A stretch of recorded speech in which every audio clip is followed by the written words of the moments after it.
The first time my older brother asked me to sell the building my husband and I had spent 11 years paying off, he called our business a glorified garage in the same breath. That was at Thanksgiving, 2 weeks before Christmas, with my mother crying into her napkin and my father staring at me like I had already agreed. You can start over anywhere, my brother said. People always need oil changes. My husband, Aaron, was sitting beside me with hands permanently scarred from 20 years of rebuilding engines and industrial equipment. My brother glanced at those hands and added, "No offense, man, but this is bigger than a repair shop." Nobody at the table corrected him. Nobody mentioned that our shop paid 9 employees, had a 6-week waiting list, and had quietly covered my parents' mortgage 3 times in the last 4 years. Nobody mentioned that my brother's luxury RV dealership was 6 weeks behind on payroll and had already stopped refunding customer deposits. Instead, my mother whispered, "Megan, please, just this once, choose your family." I remember looking around that table and realizing something that should have been obvious years earlier. In my family, I was family when they needed sacrifice. My brother was family when he needed protection. 2 days later, my father added me to a group text called Save Jason's Business and posted an estimated sale price for my property as if my future had already been listed. They thought the only thing left was convincing me to sign. What they did not know was that Aaron had bought that property before we were married, long before my brother ever opened a showroom, and there was another piece of information about the building Jason's dealership rented that none of them had bothered to learn. By the time they did, their rescue plan was already dead. My name is Megan Sullivan. I was 38 years old when all of this happened, living outside Columbus, Ohio, and co-owning Sullivan Motor Works with my husband, Aaron Price. I handled the money, vendors, scheduling, fleet accounts, payroll, and every customer conversation Aaron would rather avoid. He handled diagnostics, repair quality, technicians, and the impossible mechanical problems other shops sent away. We were not glamorous. Our waiting room had mismatched chairs for years, because every time I suggested replacing them, Aaron said customers cared more about honest estimates than upholstery. He was right. We started with 3 bays in a converted warehouse unit, and 1 employee besides us. By the time my family decided our life was disposable, we had 9 full-time employees, 12 service bays, 2 commercial fleet contracts, and enough cash reserves to survive 6 months without borrowing. I was proud of that.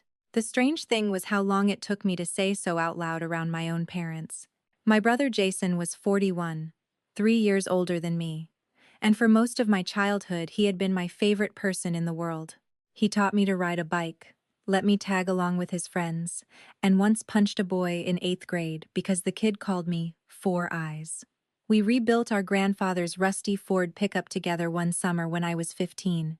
Jason taught me how to label bolts in sandwich bags so we would not forget where anything went. I taught him enough algebra to pass summer school. Somewhere between that summer and adulthood, status became the only language he trusted. Our father, Dennis, encouraged it without meaning to. Dad had spent 30 years selling building materials and always admired people who looked successful before they were. He loved polished offices, new trucks, expensive watches, golf memberships, and phrases like market position. Our mother, Carol, loved whatever made the family appear impressive from the outside. I was the practical child, Jason was the promising one. That difference sounded harmless when we were young. If Jason failed a class, Mom said he was bored. If I got a B, Dad asked whether I had rushed. When Jason crashed his first car, Dad said boys learned through mistakes. When I wanted to switch majors in college, Mom said I needed to stop being impulsive. Jason was given room to become. I was praised for already being manageable. I met Aaron when I was 26. He was 30, quiet, divorced, and working as a lead technician at a dealership. He drove an old black pickup with a toolbox bolted into the bed and wore the same brown work jacket until the cuffs nearly disappeared. On our 3rd date, my mother asked whether he planned to move into management eventually. Aaron answered, "I like fixing things." She smiled like he had misunderstood the question. Jason was worse. At family dinners, he called Aaron, the grease doctor. He asked whether his back hurt from working under other people's cars all day. Aaron usually let it slide.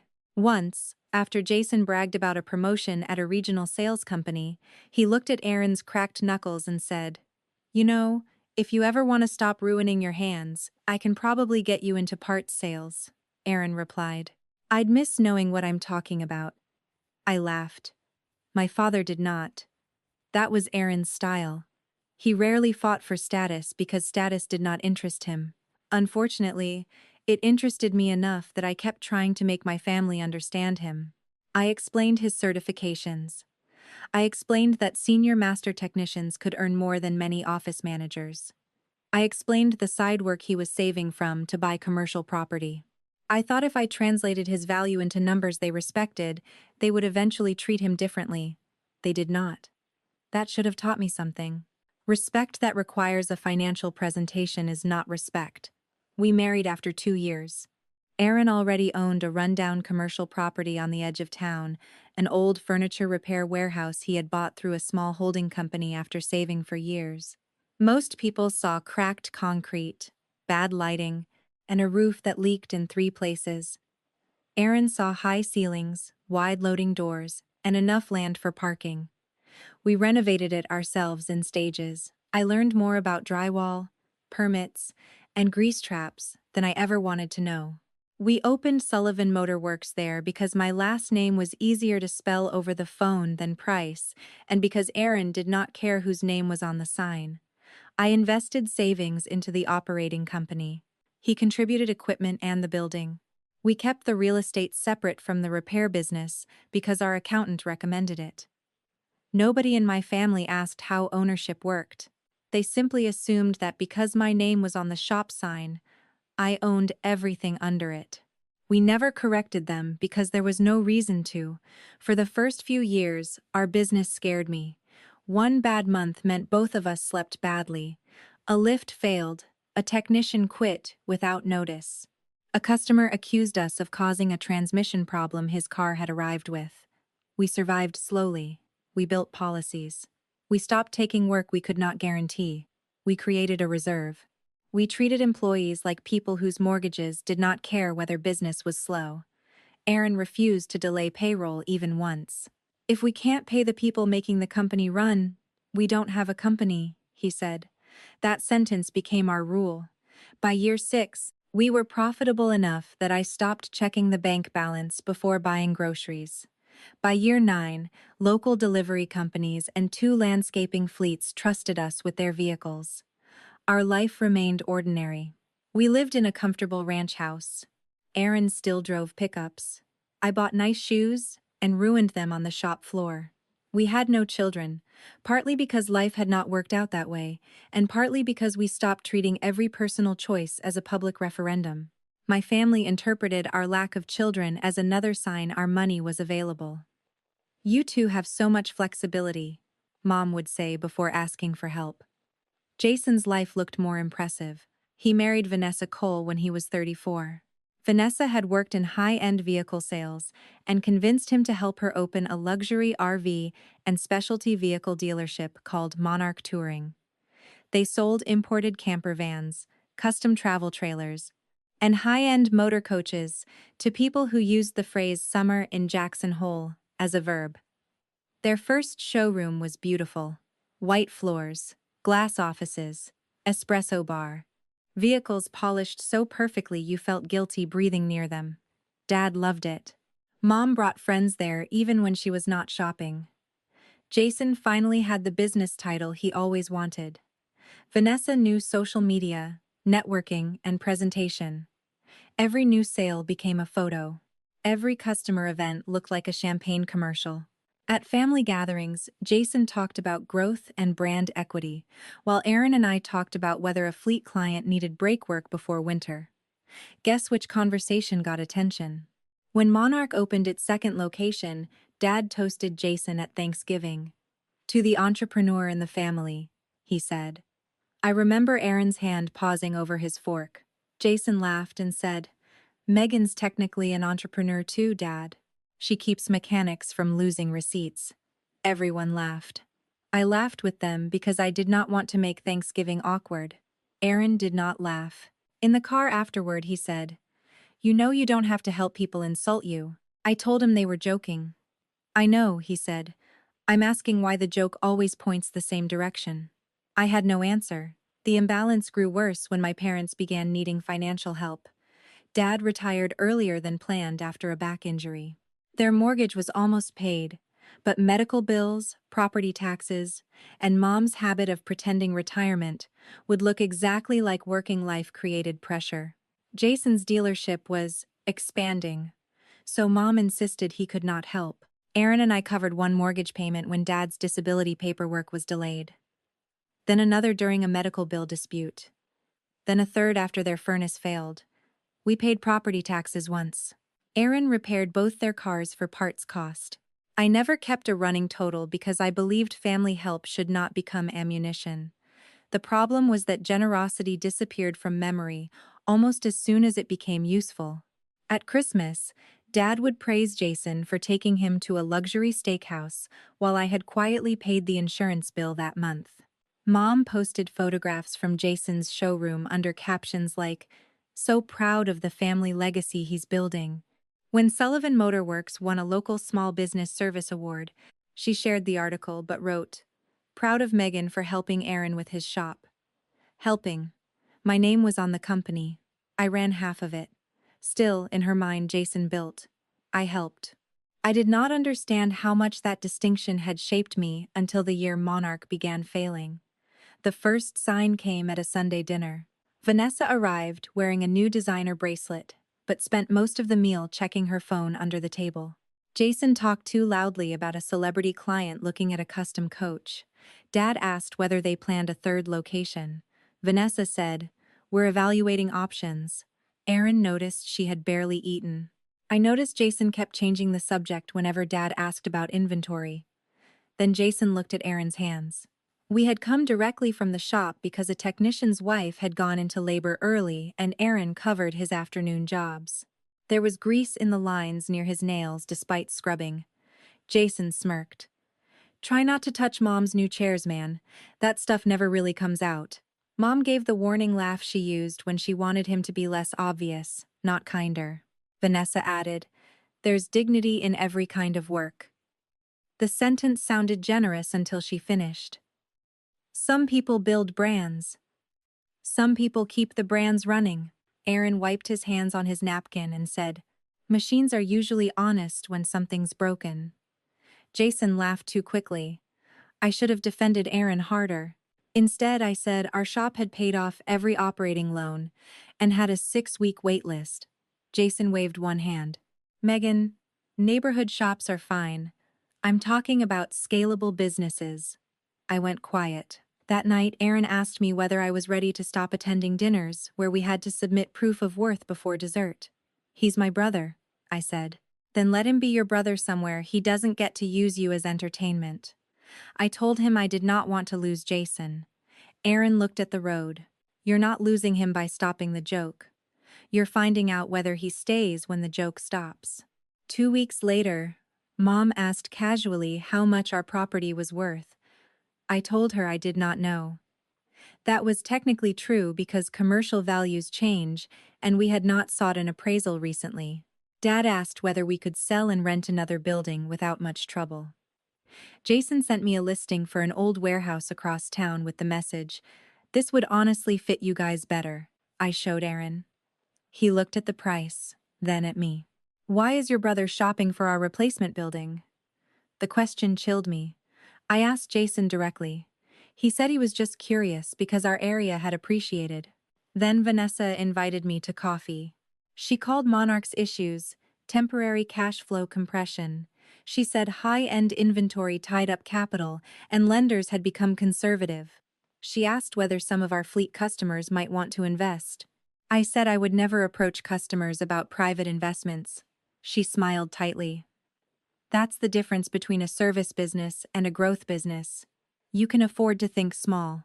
I looked at the bare spot on her wrist where the designer bracelet had been 2 weeks earlier. "We can afford payroll," I said. Her smile disappeared. 3 days later, Jason asked for a $600,000 bridge loan. Not from the shop. From Aaron and me personally. I asked for current financial statements, customer deposit liabilities, lender balances, and a plan for repayment. Jason became offended. You're my sister. That's why I'm asking, before risking our life savings. I'm not some stranger begging at your counter. Then show me why you need $600,000. He ended the call. Dad phoned 10 minutes later. Did you really demand financial records from your own brother? He demanded $600,000 from me. He asked for help. That is help. Dad told me Jason was under enormous pressure and did not need humiliation from family. I almost admired how quickly scrutiny became humiliation when it pointed upward. A week later, Mom called crying. She and Dad had borrowed against their house to put $300,000 into Monarch 6 months earlier. Jason told them the money would fund inventory expansion. Now their lender had contacted them because a guarantee tied to one of Monarch's equipment loans was in default. Please don't be angry, Mom said. Why would I be angry at you? Because we didn't tell you. Why didn't you tell me? Silence. Jason said you would be negative. There it was. Caution became negativity when optimism needed money. That Saturday, Dad called an emergency family meeting. Aaron and I arrived to find a printed presentation on the dining table. Jason had built a family recovery plan. Total immediate need, $1.2 million. Mom and Dad would use most of their remaining savings. Vanessa would sell a luxury SUV. Jason would suspend his salary. Then came the final line. Sale of Sullivan Motorworks property, estimated net equity, $875,000. My property, our business, their spreadsheet. I stared at it for so long, Mom reached for my hand. Honey, we know it's a lot. You put our building in a plan before asking us. Jason leaned back. Because realistically, it's the only asset in the family large enough to fix this. It's not a family asset. Your name is literally on the shop. The building is separate. He dismissed that. Fine, whatever. You and Aaron own it. Aaron said nothing. He had told me before we arrived that this conversation belonged to me first because my family had spent years pretending he controlled me whenever I disagreed with them. Dad said we could relocate. Mechanics work anywhere. I looked at him. 9 people work there. They'll still have jobs. Where? Jason said a warehouse near Grove City was available. It was the exact listing he had sent me. They had been planning my relocation before I knew there was a crisis. Mom began crying. Megan, we could lose the house. My chest tightened.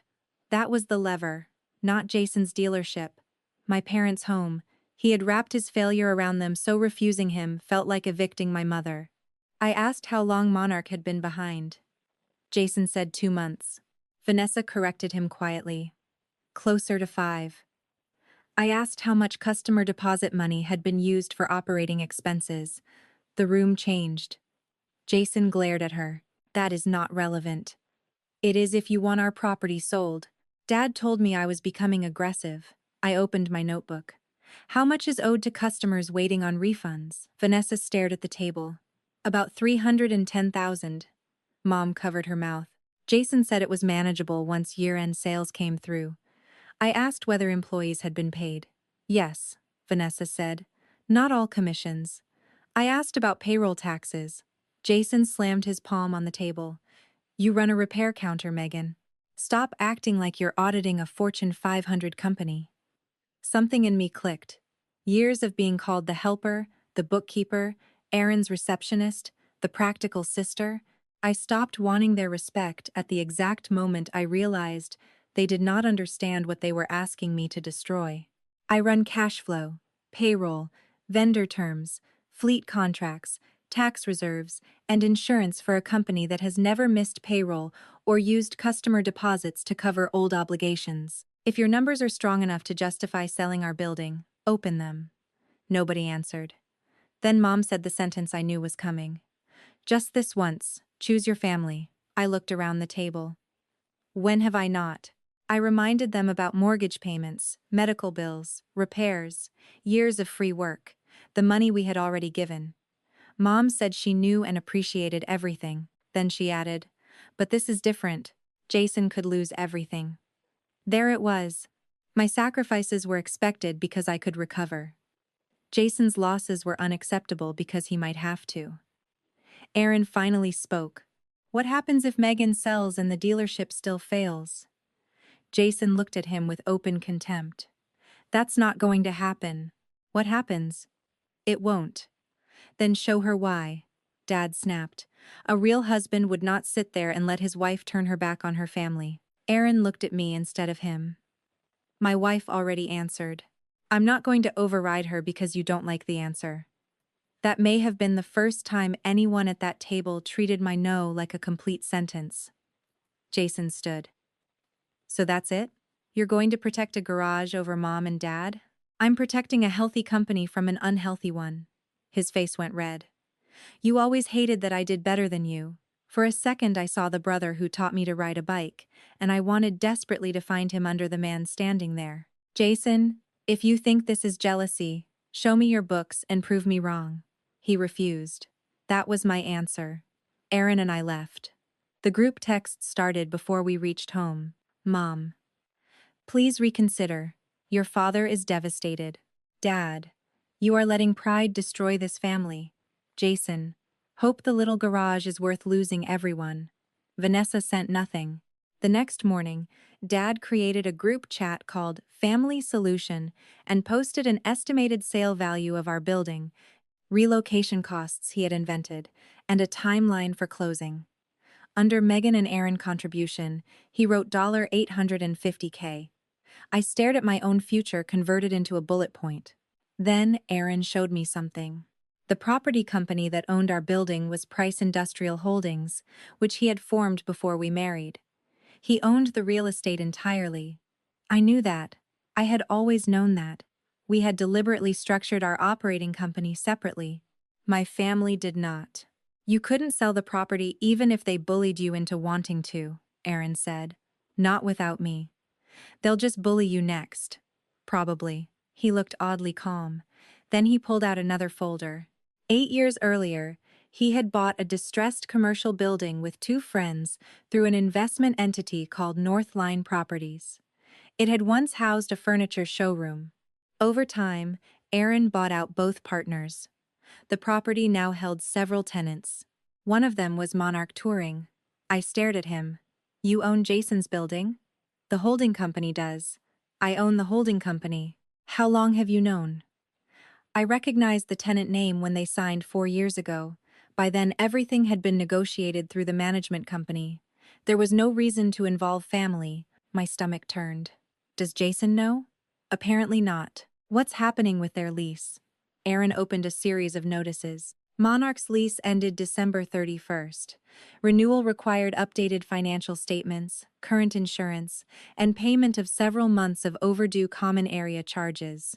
The property manager had sent reminders at 180 days, 90 days, 60 days, 30 days.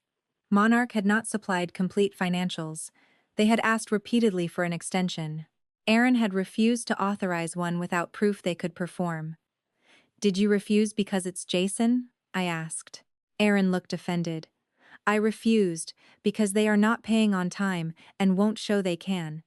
If it was my own brother, I'd refuse faster because I'd know what family pressure was coming." I sat down. The irony was almost too much. My brother wanted us to sell the building supporting our healthy company so he could save a failing dealership located inside another building my husband owned. But I did not feel triumphant. I felt sick, because I knew exactly how my family would interpret this. They would decide Aaron had secretly created the crisis. Evidence would not matter at first. Blame needed somewhere easier to live than Jason. We said nothing. 3 days later, Vanessa called me. Her voice was exhausted. "The landlord won't renew." "Why?" "They want statements we can't provide fast enough." "Why can't you provide them?" Silence. "Vanessa?" "Because the numbers look bad." Finally. "How bad?" "Bad enough that selling your property wouldn't solve everything." I closed my eyes. "Does Jason know you're telling me this?" "No." "Then why are you?" She began crying. Not polished tears. Real ones. Because he keeps promising your parents that if you sell, we'll be fine. We won't. We might survive another few months. Maybe longer if sales rebound. But we owe too much. How much? I don't even know the clean number anymore. That sentence told me enough. Stop asking my family for my property. I'm trying. Try harder, she whispered. He thinks once you see the showroom being taken, you'll panic and sign. I went cold. Taken? The bank is scheduled to inventory vehicles Friday. They may start removing secured units. Friday morning, Jason texted me. 10 a.m., Monarch. Bring Aaron. Dad says we need everyone there. We can settle this before the bank embarrasses us. Aaron looked at the message and said, "Do you want to go?" I did. Not to save them. Not to humiliate them. I wanted my parents to see the truth with their own eyes, because every private conversation had turned into a story where I was the villain. The showroom looked different with half the lights off. 2 display platforms were empty. Employees spoke in low voices. A couple stood near the reception desk, asking about a refund. 2 representatives from a secured lender were checking vehicle identification numbers. Mom and Dad stood beside Jason. Vanessa looked like she had not slept. Jason still found enough pride to glance at Aaron's hands and say, "Try not to touch the leather. Grease doesn't come out of Italian stitching." I almost laughed from disbelief. Aaron looked at the vehicle beside him. "Pretty sure the lender cares more about the VIN." Jason ignored him. Dad immediately launched into the plan. A developer was willing to buy our property quickly. We could lease temporary bays. The sale could cure Monarch's most urgent debt, help secure a lease extension, and protect Mom and Dad's guarantee. I asked for the dealership financials. Jason said we had already wasted enough time. Then there is no deal. Mom started crying. "Megan, please." I hated hearing her beg. I hated even more knowing Jason had built the situation where my mother's tears became financing strategy. Jason shoved a purchase proposal toward me, across the hood of a luxury SUV. "Sign the intent letter. We can handle the rest Monday." Aaron placed a gray folder beside it. "Megan can't sell that building." Jason stared. "What?" "I own the real estate." Dad frowned. "You're married. We also own the operating company together. The real estate predates our marriage and remains separate." Megan knew from day one. Jason looked at me. "You let us waste all this time?" I almost admired the entitlement of that question. "You built a rescue plan around an asset you never asked about." Mom said surely Aaron could sell instead. She turned to him with the same pleading face she had used on me. "Aaron, please. Dennis and I could lose our home." Aaron's expression softened because he cared about my parents even after everything. "I'm sorry you were put in that position, but selling our building would endanger 9 households and still wouldn't guarantee Monarch survives." Jason scoffed. "You own 1 garage. Stop acting like Warren Buffett." Aaron opened the folder again and placed a second document on the hood. "I also own this building." Nobody understood immediately. Then Vanessa saw the company name. Northline Properties. Her face emptied. Jason laughed. "No, you don't." Aaron showed the ownership record. "I bought out the other partners 3 years ago." Dad stared at him. Mom looked at me as if I had personally hidden the moon. Jason's voice rose. "So you've been sabotaging us?" "No." Aaron remained calm. "Your lease was negotiated by a property manager before I knew you were involved. Renewal notices went out for 6 months. You failed to provide required financials, you're behind on common charges, your insurance documentation is incomplete, and your current lease ends in 12 days. Vanessa's eyes filled. She knew every word was true. Jason pointed at Aaron. "You could extend it." "I could if the tenant showed it could meet the next term." "You know we can if Megan sells." "You won't show the numbers proving that." A lender representative nearby looked over. The argument had become impossible to contain. Jason lowered his voice. "This is family," Aaron said. "Then you should have been honest with family before asking them to liquidate a healthy company." My father demanded that Aaron give them 90 days. Aaron said the property manager had already offered a short transition period for vehicle removal if needed. No new operating lease would be granted without financial proof. Dad called that heartless. I turned to him. Dad, you asked us to sell our livelihood for a company you now know might not survive, even after taking our money. Why is protecting 9 employees heartless, but risking them considered family? He had no answer. Then one of Monarch's service technicians spoke from near the glass office. Are we getting paid Friday? Jason turned sharply. This is not the time. It's payday. The technician looked embarrassed but determined. Commissions from last month are still short. Vanessa closed her eyes. Another employee said health insurance deductions had come out of paychecks, but the carrier had sent a warning about coverage. My mother looked at Jason. Is that true? We're handling it. I had heard that phrase from struggling businesses before. Handling it could mean anything from solving a problem to hiding it until Monday. The couple near reception raised their voices. They had placed a $19,000 deposit on a custom travel van, canceled within the stated window, and had been waiting 6 weeks for a refund. Jason blamed the manufacturer. Vanessa whispered, "Stop." He turned on her. "Whose side are you on?" She laughed once, broken and exhausted. There shouldn't be sides inside the truth. The lender representatives asked for access to the full inventory list. Jason told them to wait. They did not.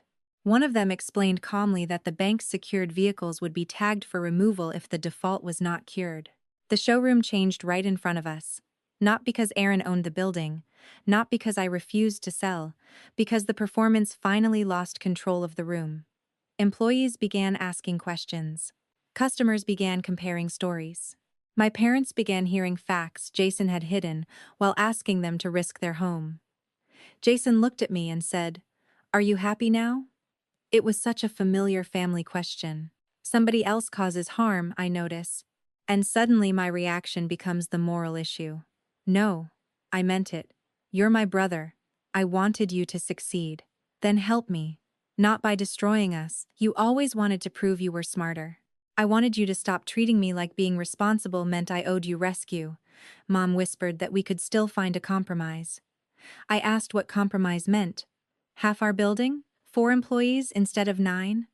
Another 6 months of money? Nobody answered. Jason picked up the gray folder and threw it back onto the hood. You two think you're better than us because you own some buildings. Aaron shook his head.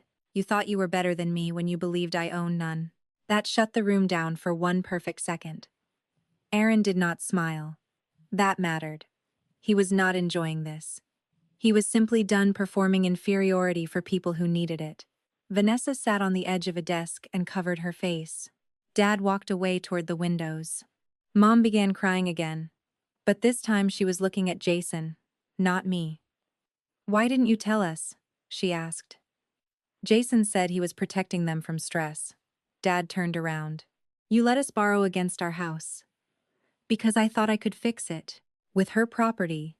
He pointed at me. Jason said everyone would have benefited if Monarch survived.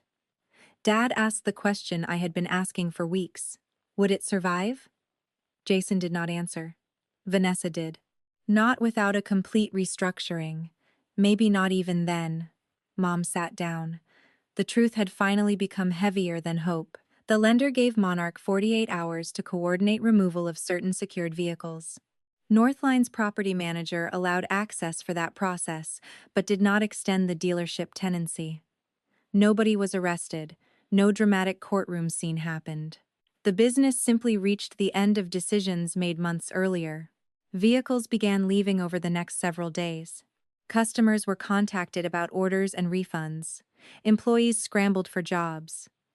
Aaron interviewed the technician who had spoken up about payroll because we happened to need another diagnostic specialist. He got the job based on skill, not pity. Jason accused us of stealing his employee. The employee later told me, "You can't steal someone from a job that stopped paying correctly." Monarch closed its showroom before New Year's. The online posts disappeared almost overnight. Vanessa's champagne preview photos stayed up, but the new content stopped. The giant sign came down in January. My parents sold their house that spring. They did not lose everything, but the loan tied to Jason's business consumed enough of their equity that keeping the property no longer made sense.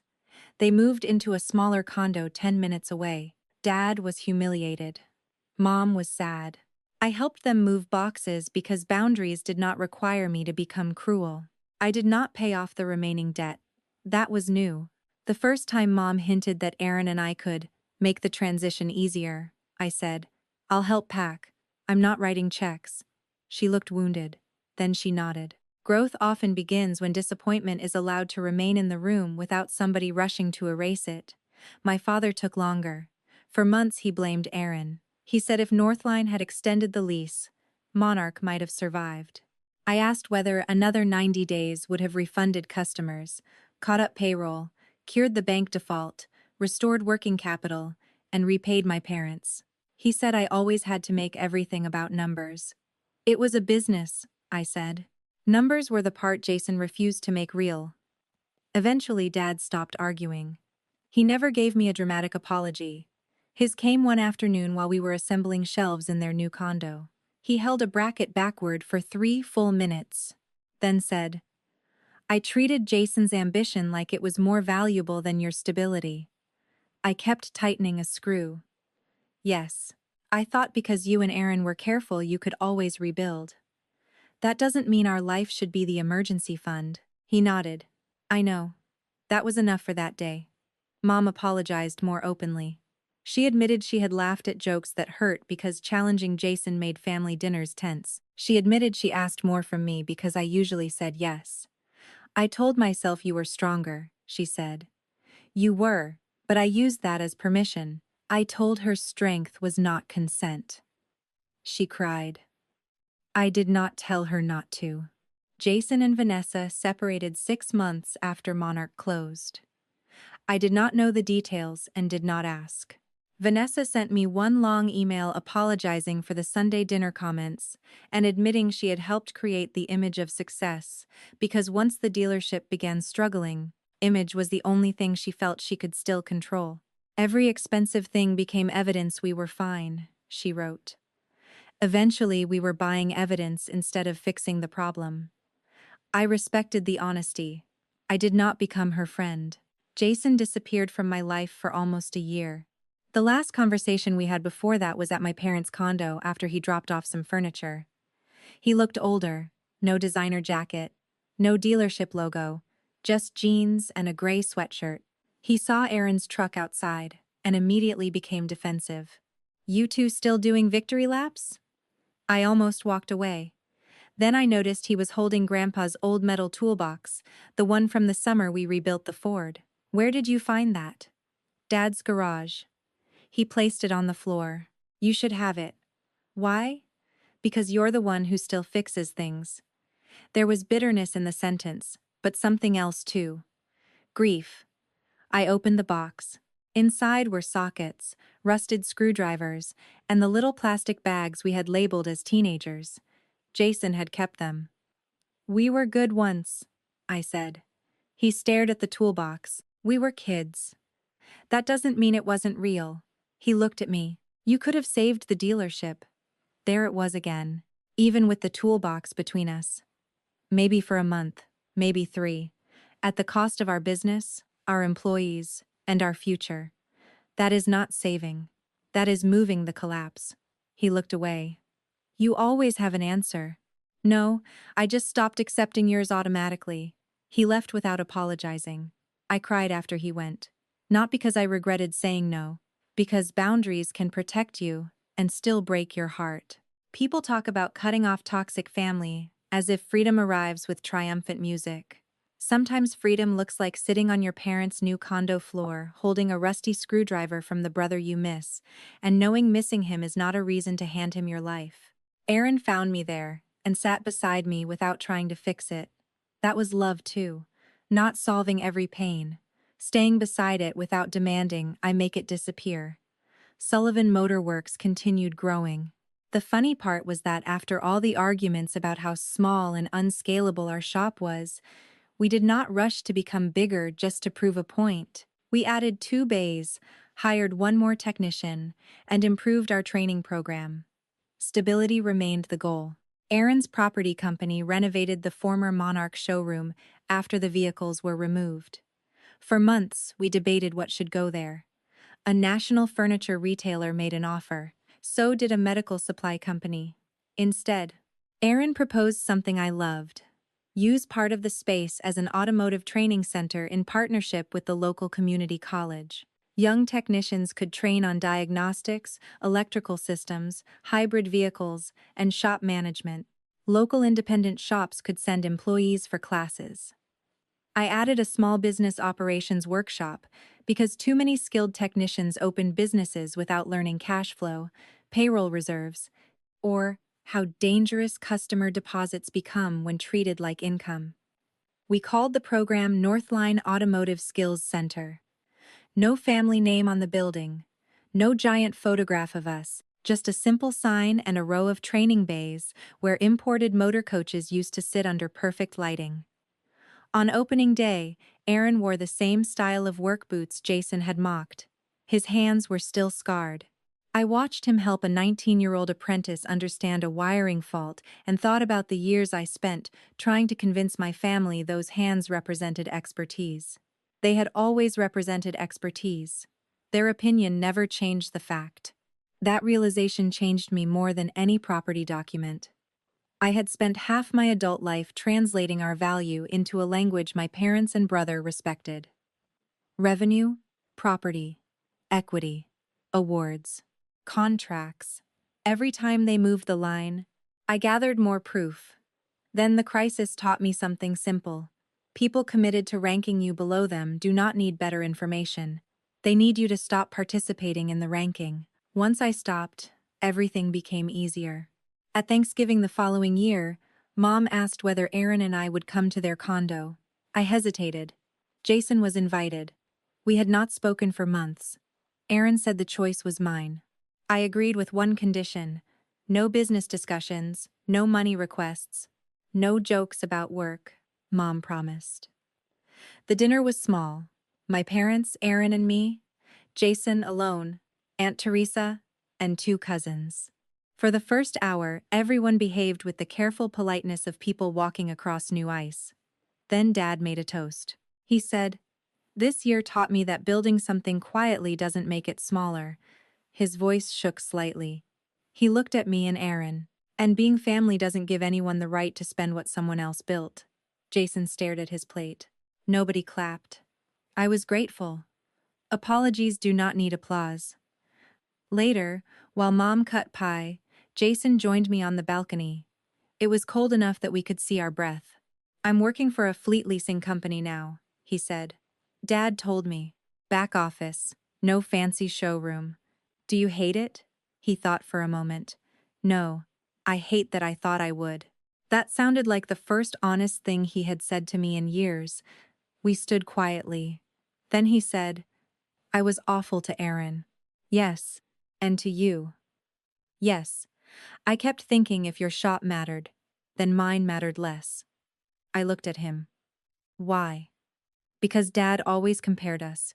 Then I started doing it myself." He rubbed his hands together against the cold. "When Monarch started failing, I couldn't stand the idea of you being the stable one. It felt like losing twice. I wanted to tell him he had never been competing with me, but that would have been too easy. You made me compete anyway." "I know. You asked me to destroy our company to protect your pride." "I know," he swallowed. "I'm sorry." I believed him. Believing him did not erase the boundary. "Thank you." He looked surprised. "That's it? What do you want?" "I don't know. Maybe for things to go back." "They can't." His face fell. "But they might go forward." That was the most I could honestly offer. We began with occasional coffee. No loans, no business partnerships, no emergency rescue. He visited the training center once and stood in the old showroom silently for several minutes. Aaron came over carrying a tablet and wearing work gloves. Jason looked at his hands and said, "Still impossible to get clean?" Aaron smiled. "Some things improve with age." Jason laughed. "Not at him, with him." That tiny difference mattered. Our parents slowly adjusted to a family where I was no longer the automatic fixer. When Dad's car needed a transmission, he asked whether our shop could look at it and immediately added, "I'm paying regular price." Aaron gave him a modest family discount because he chose to, not because anyone expected it. When Mom needed help with property taxes, she asked Jason and me together what programs might apply instead of asking me to write a check. Jason helped her fill out the forms. For once, helping did not have a hierarchy. It was not perfect. Mom still slips sometimes and says, "Megan is better with these things," when she means I should take over. I answer, "I can explain it. I'm not automatically doing it." She rolls her eyes, then accepts it. That is progress. Today I am 40. Sullivan Motorworks is still busy. We employ 11 people now. The waiting room finally has matching chairs because one of our service advisors threatened to buy them herself if I did not. Aaron still thinks customers do not care. He is probably right. The building remains owned by his property company. The operating business remains ours together. That structure did not save our marriage because there was never anything to save it from. Trust did. Transparency did. The fact that Aaron could have used his ownership to become powerful in my family's eyes, and never once did. He did not reveal Northline to humiliate Jason. He revealed it because my family had built a plan around assets they did not understand, and continued insulting him while demanding access to them. The difference matters. Revenge would have been extending the lease just long enough to watch Monarch drown slower. Revenge would have been raising rent or publicly shaming Jason. We did none of that. We enforced ordinary boundaries that would have applied to any tenant and protected a healthy business that employed real people. The consequences felt dramatic only because Jason had spent years believing family would absorb them before they reached him. That may be the deepest thing I learned. Entitled people often experience normal consequences as cruelty because someone else has always been standing between them and the impact. My parents stood there for Jason. Then they expected me to stand behind them. When I moved, all three felt abandoned. I had not abandoned anyone. I had simply stepped out of the path. The hardest part was accepting that being the responsible child had become part of my identity. I liked being the person who could solve things. It made me feel needed. Sometimes I even volunteered before anyone asked. That does not make what my family did acceptable, but it explains why the pattern lasted. They learned I would catch what they dropped. I learned catching things earned temporary peace. Everybody received something from the arrangement, except the version of me who wanted to be loved when my hands were empty. The crisis forced me to meet her. She was angrier than I expected. She was also healthier. I no longer attend dinners where disrespect is called humor. I do not answer financial questions because someone is curious. I do not defend Aaron's work. If somebody cannot see dignity in skilled labor without a property statement attached, that is not our educational emergency. And I no longer confuse somebody needing me with somebody valuing me. Those things can overlap. They are not the same. I keep Grandpa's rusty toolbox in my office now. On difficult days, I open it and see our teenage labels. Front left, carb bolts, do not lose. Jason's handwriting, my handwriting, mixed together from a summer before adulthood taught us to rank each other. It reminds me that boundaries do not require rewriting people into villains. My brother hurt me. He became arrogant, entitled, and dishonest when fear threatened the identity he had built. He also once taught me how to ride a bike and sat beside me for 8 hours when I broke my ankle in high school. Both things are true. I can love the boy he was, cautiously know the man he is becoming now, and still refuse to give either version control over my future. Self-worth does not require hatred. Sometimes it simply requires accurate distance. If there is one lesson I would give anyone who grew up as the dependable child, it is this. Being able to survive the sacrifice does not mean you should be chosen for it every time. Your stable marriage is not the family emergency fund. Your paid-off home is not community property because a sibling overextended. Your quiet spouse is not less worthy because somebody else wears a suit. And your no does not become selfish because the person asking already counted your yes before entering the room. The day Jason asked me to sell our shop, I thought the hardest choice would be between my brother and my business. It was not. The real choice was between the role my family had assigned me and the life Aaron and I had actually built. Once I saw that clearly, there was no choice at all. I did not save Monarch Touring. I saved Sullivan Motor Works, 9 jobs, our home, our marriage's security, and the part of myself that was tired of buying belonging with sacrifice. Jason lost a dealership, but over time he gained something. Status had prevented him from learning. Surviving failure does not make you smaller. My parents lost a house they could no longer comfortably afford, but they also stopped measuring their children by which one looked more impressive. Aaron lost nothing except the need to sit silently through jokes about his hands. And I lost the belief that family love should require proving how much pain I can absorb without changing the seating chart. That was the most valuable thing any of us lost. So tell me honestly, if your parents demanded that you sell the profitable business and property you built with your spouse to rescue the sibling they had always favored the same sibling who spent years mocking your work, would you sacrifice everything to keep the family together? Or would you finally let them call you selfish and protect the life that never asked you to become smaller in order to belong?